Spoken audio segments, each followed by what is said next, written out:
Hey there, it's Derek here from Pacific Coast Auto in Japan. We're looking at a Mark II with an auto-closing hood. This one here from the year 2000 has 136,000 kilometers on it. We are in Japan. This one is going to be exported over to the USA, where pretty much everything that's 25 years old is heading at the moment.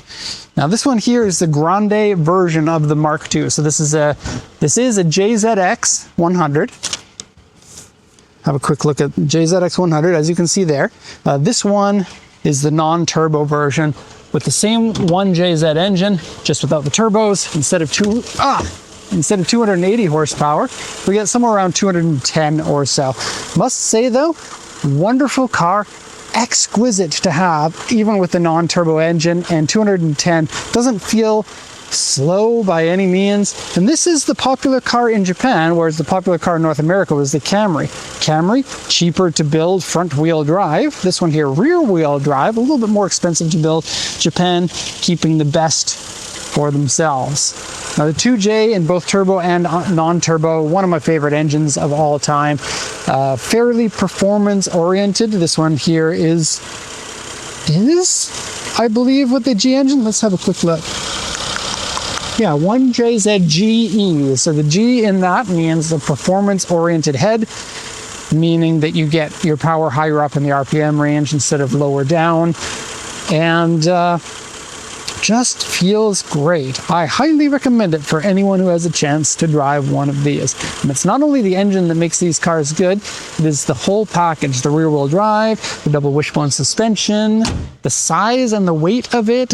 It just, everything together makes a wonderful vehicle, hence why people love it so much.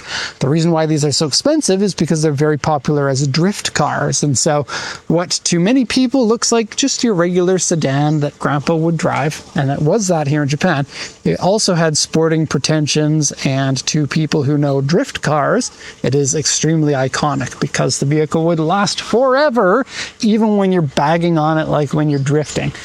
And it would also handle accidents fairly well, and that is a big part of a drift car. If you have, for example, an S13 that you're drifting and you hit a wall, that might be the end of that chassis, whereas this one tended to be one that you could put back together. And so as a whole, it would be cheaper to run one of these than a weaker chassis like a S13 or Safiro or a Laurel or something like that. So I just go and mention 3 popular drift cars that are all Nissans. I'm not hating on Nissan. Nissan makes some great cars. It's just this one is supremely good. So year 2000 Mark II Grande Regalia version. Auction rate 4. Interior and exterior are both C. 136, 848 kilometers. Automatic transmission, alloy wheels. Power seat for the driver. And then airbag lamp is on. Okay. Windshield rock chip, interior dirty and wear. Steering wheel, the wood is peeling, it's true, and you can actually see it is real wood once it's peeling like that. Winter tires on it. Hood damper doesn't work, as you saw in the beginning of the video. I thought I could shoot the intro before it fell down, but I wasn't fast enough, I guess. Left front fender bracket part.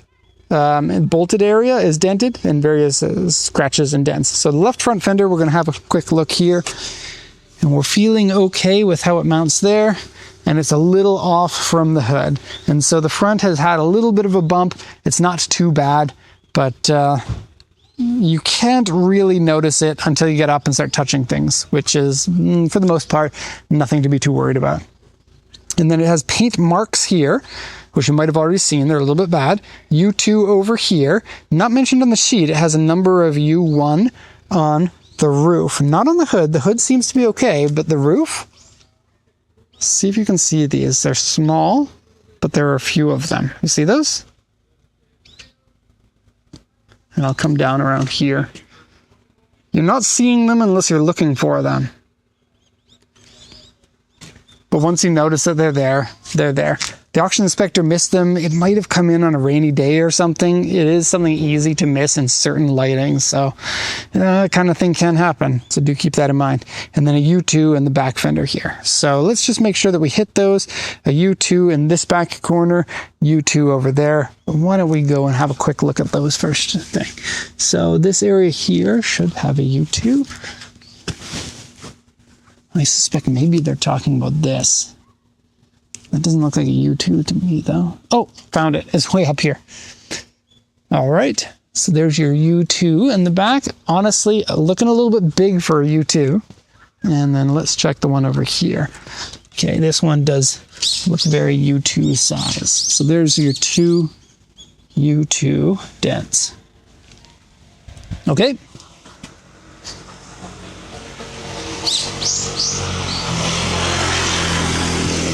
And A2 on the back, that makes sense. We already kind of saw that. Let's go for a once around, and then I'll go take a look at the details a little bit more thoroughly. And just love the proportions of this. The vehicle is long and low and unlike anything else you see on the streets. And when everything is starting to look more modern, when everything looks like this, don't want to show that too much because it's a neighbor's car, but when everything looks like that, cars like this do stand out. And because it is, you know, the classic JDM, you're going to get a lot of people going, yeah, that's the classic one. That guy's driving a cool car. And then many other people are just not going to notice it. It's going to fly under the radar for many people. It's just something special for those that know. All right. There you go. And this one, being the Mark II, is one of 3 different vehicles that all came with the same chassis, the JZX100. So there's the Mark II, the Chaser, and the Cresta. And the Mark II is many people's favorite. Some people's favorite is the Chaser. It depends. The Mark II has the, I guess, fastest or sportiest headlights right there. And then they have different tail lights and a few other different pieces. Want to see us having fun in Japan? Go check out our new channel. Link in the description. Okay, so looking at details, this fender, the paint marks, I don't know what's going on here. There's some weird like UV, this is just a pedal from a Sakura, UV damage that they put some paint over and didn't do a particularly good job. The whole panel is going to need to be repainted. Okay, coming down this side. And I think we're looking pretty good, pretty good. Not seeing any damage, no big scratches or anything. This is our A2. There's a little bit on the fender, and then some touch-up paint here, and then the dent up there. Okay, this is a late model, so you get a little reflector here in the middle between the 2 taillights. And the taillights are quite nice. They're kind of a jeweled look to them. Okay, stock exhaust on this bad boy.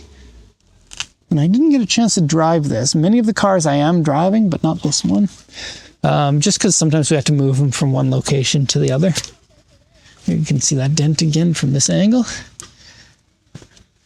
But yeah, it's, you know, it has some things. We knew about those on the auction sheet. Of course, we didn't know about the roof. But pretty solid, decent car. It's looking like a little bit of fade in this headlight. And the front grille. Here's our Mark II logo.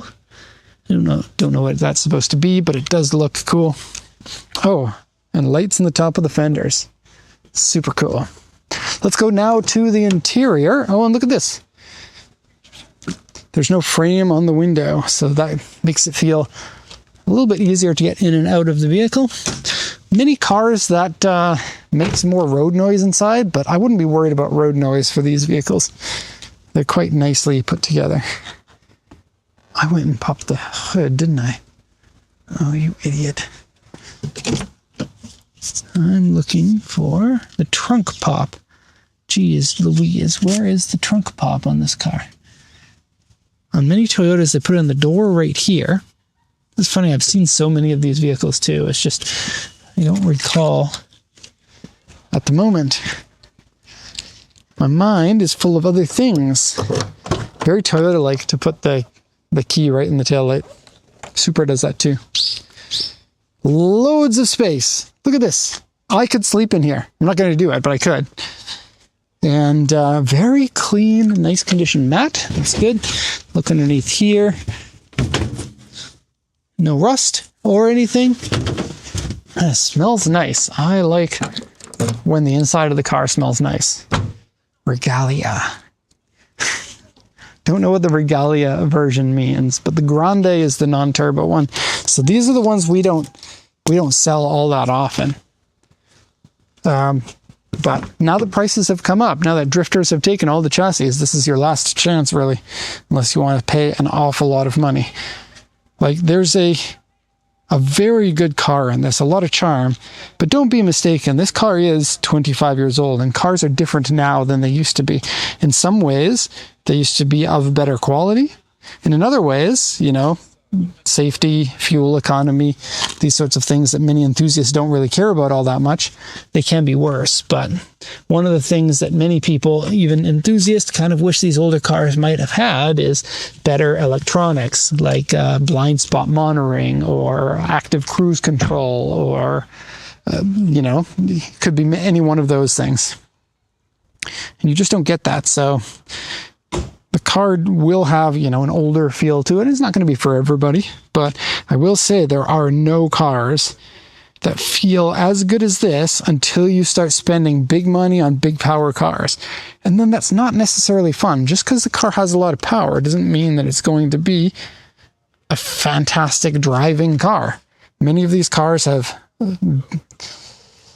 engineered the soul out of the car, and it's just boring. And take it from me, I have driven a number of cars, and some of my favorites come from the 90s. It was a good mix of still feeling a little bit old and being really fun.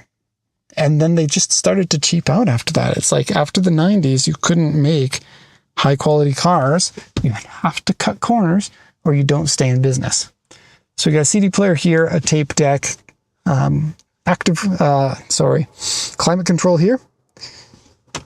Doesn't smell bad inside here. It looks like it has been smoked in, but doesn't smell like it at all. Transmission shifts properly. Here's our damage on the steering wheel. And yeah, if you look it up here, there's your wood grain, which you can't see the wood grain very much under the very thick cover. I'm not sure how that really happened, but getting a replacement steering wheel shouldn't be the hardest. You can get these another one of these steering wheels sent from Japan because the airbag comes as a separate thing, and you just replace this airbag in. Or if you want us to, we can replace something like that before it ships, but you'd have to be quick on that. Okay, nice. I like these. They are fun. The cup holders can accommodate the 12 ounce or the 8 ounce, and the 8 ounce are common in Japan for the canned coffee. Okay, I think we have seen enough. Air purifier, that's cool. So it's time to shut this one down. If you're curious about importing cars from Japan, please check out our website. There's a link to it in the description. If you want to see more of these vehicles, make sure that you subscribe. We have probably over 1,000 vehicles on the YouTube channel now, which is pretty crazy. I hope you enjoyed this walk around. Thank you so much for watching, and have a nice day.